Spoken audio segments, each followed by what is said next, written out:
There are moments in life when everything seems to move against us.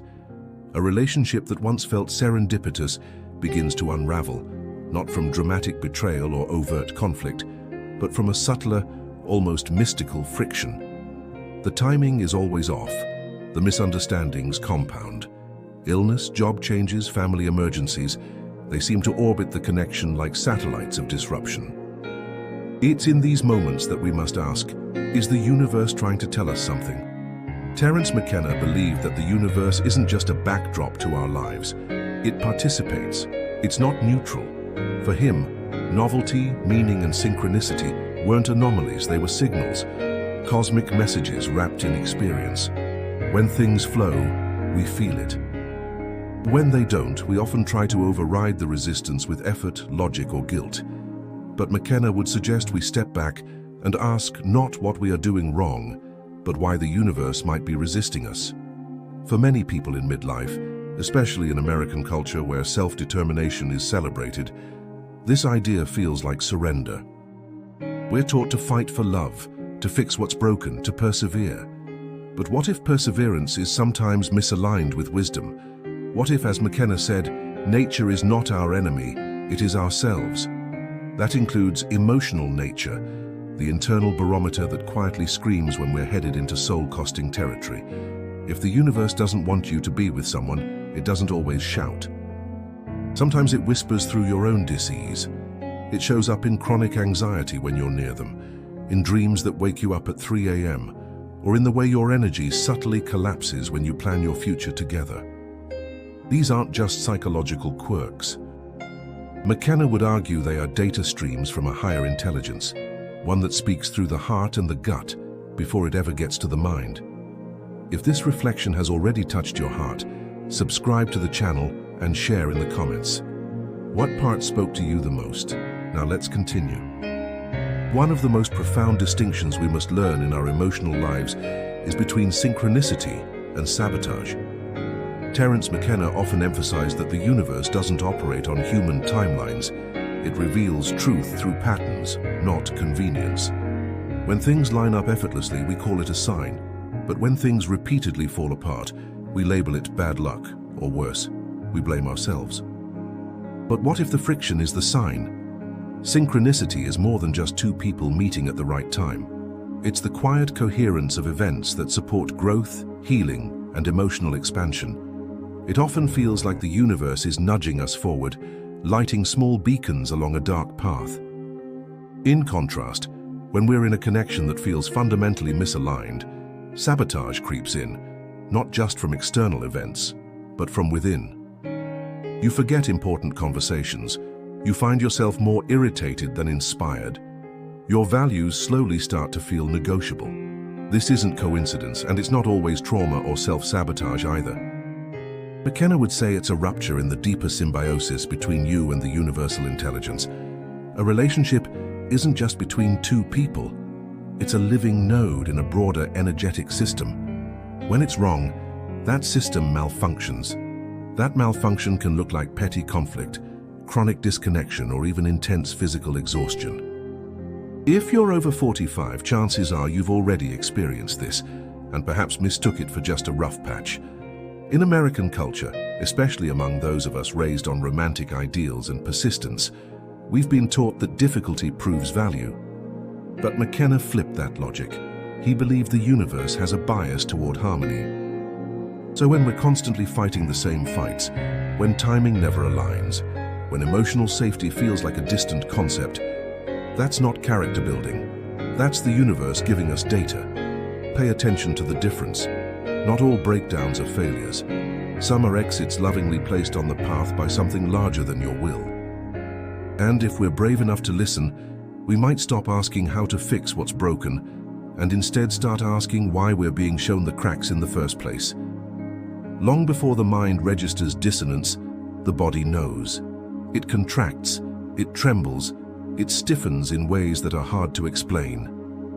Terence McKenna believed that consciousness was not confined to the brain, that the body itself is an antenna tuned to receive messages from the wider cosmos. When the universe is trying to communicate discomfort, warning, or misalignment in a relationship, It often speaks through the soma, the body, first. You may notice it in subtle ways: a tightening of the chest when they walk into the room, a hollow feeling in your stomach after certain conversations, or a persistent fatigue that mysteriously lifts when you spend time apart. We're taught to dismiss these reactions, to attribute them to stress, aging, or emotional baggage. But McKenna would suggest otherwise, that these signals are biological intelligence encoded in your being, urging you to listen before your mind rationalizes them away. Especially for those in midlife who have spent decades in relationships, marriages, long-term partnerships, or deep emotional entanglements, it becomes even harder to trust these bodily cues. We often override them out of loyalty, history, or fear of starting over, but ignoring the body's wisdom comes at a price. It dulls our internal compass. It teaches us to tolerate chronic dis-ease as the norm. In American society, where individualism is prized and emotional resilience often confused with endurance, we've learned to mistrust what feels too soft, too emotional, or too irrational. Yet McKenna's work invites us to radically reverse that lens, to see the intuitive, the emotional, and the somatic as higher intelligence. When your body speaks, it's not being dramatic, it's being divine. If you're repeatedly ill, emotionally numb, or constantly in fight or flight around someone, that's not just psychological friction. That's your internal oracle saying, this path is not safe. This bond is not fertile. This presence is not aligned. You don't have to understand the why. The body doesn't speak in reasons, it speaks in truths. So pause, breathe. Ask yourself not, what do I want this relationship to be? But rather, what is my body already telling me it is?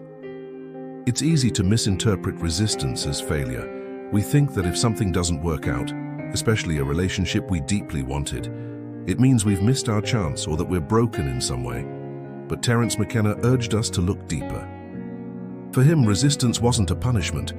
It was a form of divine redirection, the universe gently and sometimes forcefully pulling us away from experiences that would delay our evolution. We're conditioned to chase certainty. By midlife, many of us have already built a life around predictability, careers, family structures, routines. So when a relationship disrupts that, when it refuses to fit despite intense emotion or desire, we fight back. We make excuses for the chaos. We romanticize the pain. But what if resistance isn't a sign to try harder, but a clue to let go? McKenna believed that we are in constant dialogue with a larger intelligence, not through words but through events, intuition, and synchronicity. And when the path is wrong, that intelligence places obstacles not to punish but to preserve. It frustrates our plans not because we don't deserve love, but because that particular love would take us further from our own center. Consider how many times in your life something didn't work out, a job, a move, a relationship, only for you to later realize that the disappointment protected you. That's not coincidence, that's pattern. That's participation in a living cosmos that McKenna believed is designed to evolve consciousness, even when it means breaking hearts along the way. In American culture, we're taught that real love should overcome all odds, that anything worth having is worth fighting for. But McKenna would gently challenge that. Is it worth fighting for if it's pulling you away from your essence? Is a love truly meant to be if it constantly costs you your peace? Sometimes the universe withholds not out of cruelty, but because something or someone is simply not aligned with your becoming. And the sooner we honor that, the sooner we stop resisting what is and start receiving what might be waiting just beyond the no. One of the most painful places to be in is the land of almost. Almost aligned, almost ready, almost compatible. For those of us who've experienced deep emotional bonds that never quite took root, the grief isn't just about what was lost, it's about what could have been. And Terence McKenna's perspective helps us see how almost is often a clever illusion, a mirage the universe uses to wake us up. When a connection holds just enough beauty, just enough intimacy, just enough shared vision to keep us invested, but not enough to truly grow together, we enter emotional purgatory. We wait, we hope, We tell ourselves, if just one thing changes. But over time, that hope becomes a trap. And McKenna would argue that this trap is part of the larger cosmic intelligence, a test to see if we can discern novelty from repetition, true expansion from emotional nostalgia. In the American romantic tradition, we revere the idea of unfinished love. Think of the novels, the films, the songs. They romanticize the ache of something that was never fully ours. But that ache, McKenna would say, is not destiny denied. It's clarity delivered. Almost is not evidence of spiritual depth. It's often evidence that the connection served a temporary awakening, not a lifelong path. And for those of us over 45, who've invested years, even decades, into almost relationships, the grief is heavier. It carries the weight of time, of loyalty, of emotional labor. But it also offers something rare, the opportunity to release the illusion that emotional intensity equals truth, because it doesn't. Sometimes the deepest intensity is just the universe shaking us, asking, "Are you awake yet?" McKenna believed the universe prefers novelty, real transformation, over repetition. So when we stay too long in almost, life will eventually intervene. It will break things open, not to punish you, but to free you, to remind you that almost is not the destination. It's the signpost that says, there's more, but it's not here. There comes a moment in some relationships when everything around them starts to fracture. Work becomes unstable, friendships grow tense, your sleep suffers, health symptoms you thought were gone begin to reappear. It's not just internal stress.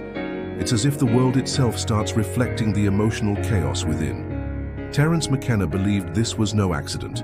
He often spoke of the universe as a fractal, a self-replicating pattern that extends from your inner life outward into the fabric of reality. When the universe doesn't want you to be with someone, it doesn't just whisper through intuition. Sometimes it rearranges your outer world, like a stagehand pulling scenery mid-performance. This disorientation, though painful, is not random. It's part of what McKenna called the felt presence of direct experience, the idea that reality bends in response to consciousness. In simpler terms, if your soul is in conflict, your world will mirror it. For people in midlife, especially in the United States, this unraveling can feel catastrophic. You may already be navigating financial responsibilities, adult children, aging parents, and suddenly your relationship starts to ripple tension across every area of life. We often interpret this as bad timing or assume we've done something wrong. But what if it's the universe trying to make it impossible to stay asleep? McKenna warned us not to confuse stability with truth. Sometimes the disintegration of your outer life is the most honest thing happening to you. It's the breakdown before the breakthrough. It's not meant to destroy you. It's meant to disarm the ego, to leave you bare enough to finally feel what's real. In relationships that aren't aligned, the external world often carries the burden of the unspoken. Car accidents, job losses, illness, even technology failing. These aren't always random. They can be subtle agents of disruption, pushing you toward the moment where staying becomes more painful than leaving. So if your life is falling apart around a particular connection, ask yourself, is this chaos happening to me or for me? McKenna would tell you to pay attention, because the universe is not cruel, but it is committed to your awakening. In the quiet moments of heartbreak, when the person is gone but the ache remains, we often find ourselves trapped between two inner voices. One cries out for reunion, for resolution, for the return of what once was. The other whispers for space, for peace, for the chance to breathe again. Terence McKenna deeply explored this division, the tug-of-war between the ego and the deeper psyche. He saw the ego as a structure designed for survival, not truth. It clings, while the psyche, the soul, is forever seeking expansion. When the universe doesn't want you to be with someone, the ego will resist that truth with everything it has. It will replay memories. It will rewrite endings. It will confuse familiarity with destiny. And especially for those of us over 45 who've built lives steeped in shared routines and emotional history, letting go feels like a kind of death. But McKenna would say, it is a death. The death of illusion, the death of repetition, and it's necessary. American culture reinforces the ego's grip. We're encouraged to define our worth by our relationships, to see endurance as success. But the psyche plays a longer game. It wants transformation, not just survival. And when we try to force a connection that's no longer aligned, the psyche begins to suffer. It sends dreams. It stirs anxiety. It creates a quiet sadness that no amount of fixing can relieve. That sadness isn't weakness. It's data. It's your inner being signaling that the path you're on no longer fits the soul you're becoming. McKenna saw the journey of life as one of surrender, not to passivity, but to deeper intelligence, to let go of the ego's demands and trust the psyche's unfolding. In relationships, that surrender can feel brutal, but it's also how we evolve. We stop asking, how do I keep this person? And begin asking, who am I becoming without them? If the universe is prying your fingers off someone, it's not to leave you empty. It's to show you that love, real love, starts with freedom, even if it comes wrapped in grief. Letting go is often framed as defeat, especially in a culture like ours that glorifies holding on, fixing, and proving our commitment through endurance. But Terence McKenna saw letting go not as giving up, but as a sacred act of alignment. When the universe places endless resistance between you and someone, it's not testing your loyalty. It's inviting you to realign with your deeper self. By the time we reach midlife, most of us have loved deeply. We've stayed too long, we've left too soon. We've wondered what could have been if only things had gone a little differently. But McKenna reminds us that life is not a problem to be solved. It is a mystery to be lived. And sometimes letting someone go is the most courageous way to say, I choose reality over fantasy. I choose truth over attachment. I choose to stop arguing with the path unfolding beneath my feet. Letting go doesn't mean erasing the love. It doesn't mean the time you shared was wasted. It simply means recognizing that the current version of the connection is no longer compatible with who you're becoming. And when you release what no longer fits, you create the space for something truer. Whether that's solitude, healing, or a new kind of love that honors your full complexity. McKenna spoke often of the felt presence of immediate experience, that deep knowing we all carry but often override. When the universe blocks a relationship again and again, it's that presence trying to get your attention. Not to shame you, but to free you. To remind you that life isn't about securing another person. It's about becoming the kind of person who doesn't betray themselves just to keep someone close. So if you're standing at the edge of release, know this. You're not weak. You're in alignment. You're not giving up on love. You're giving love a chance to come to you, unresisted, unforced, and finally in flow with who you are now. You're not alone in this journey, and neither is your heart. The universe hasn't abandoned you. It's been trying to guide you home all along. There's a moment, often toward the end of an unraveling, when the words stop. Not because there's nothing to say, but because the saying no longer changes anything. The conversations go quiet. The calls fade. The checking in that once held the connection together becomes sporadic or vanishes entirely. It can feel like abandonment. But through the lens of Terence McKenna, it might be something else. Completion. Silence is not always a void. Sometimes it's the universe's most honest language. It speaks when clarity has arrived, even if the heart still lags behind. In a world where noise and explanation are often mistaken for resolution, silence can feel brutal. But McKenna would suggest that it holds intelligence. It's not about who was right or wrong. It's about a cycle closing in its own natural time. For many people in their 40s, 50s, or beyond, silence can stir up fears of rejection or regret. We worry that we should have done more, said something else, tried harder. But not every goodbye comes with a ceremony. Sometimes the final message is the absence of further messages, and that too is sacred.